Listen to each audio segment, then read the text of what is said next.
গৌতম বুদ্ধের অমৃত বাণী।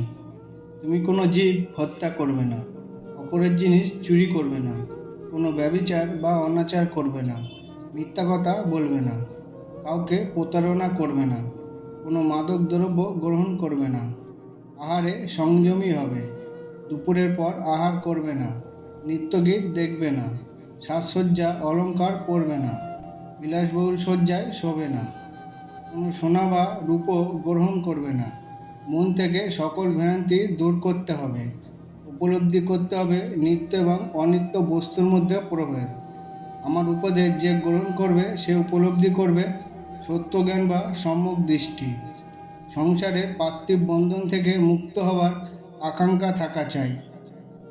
যা কিছু পরম জ্ঞান তাকে উপলব্ধি করার জন্য থাকবে গভীর আত্মসংযমের পথ ধরে এগিয়ে চলার চেষ্টা। অন্য মানুষের সাথে যখন কথা বলবে তা যেন হয় সত্য, পবিত্র আর করুণায় পূর্ণ। সকল মানুষের উচিত ভোগবিলাস ত্যাগ করে সৎ জীবনযাপন করা। সমস্ত কাজের মধ্যে যেন থাকে সংযম ও শৃঙ্খলা। এছাড়া মানুষের প্রতি থাকবে দয়ামায়া, ভালোবাসা। সত্য জীবন বা সম্যক জীবিকা লাভের চেষ্টা করবে। সৎভাবে অর্থ উপার্জন করতে হবে।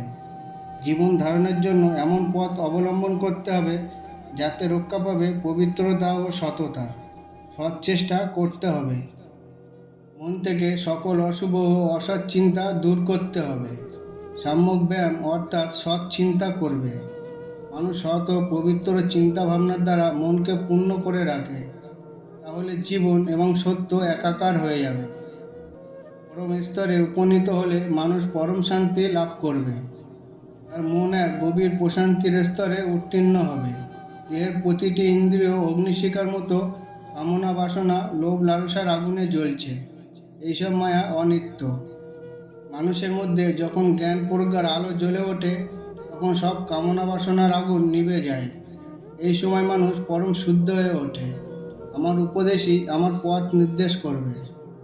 যে মুখে সাধু ও মিষ্ট কথা বলে অথচ কাজের কথার সঙ্গে মিল থাকে না, তার জীবন সৌরভহীন ফুলের মতো নিষ্ফল।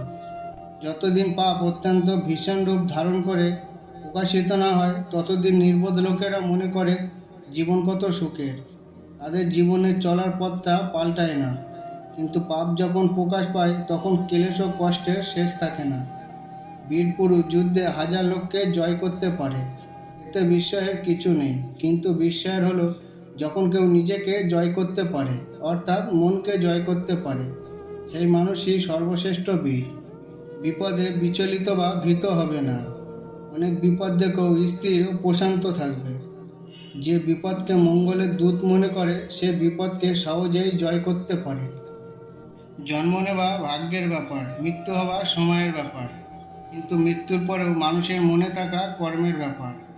আমাদের কষ্ট কারো জন্য হাসির কারণ হতে পারে, কিন্তু আমাদের হাসি যেন কারো কাছে কষ্টের কারণ না হয়। বিধাতা যেখানে অধিকার বেশি দিয়েছেন সেইখানেই দুঃখ এবং পরীক্ষা অত্যন্ত কঠিন করিয়াছেন।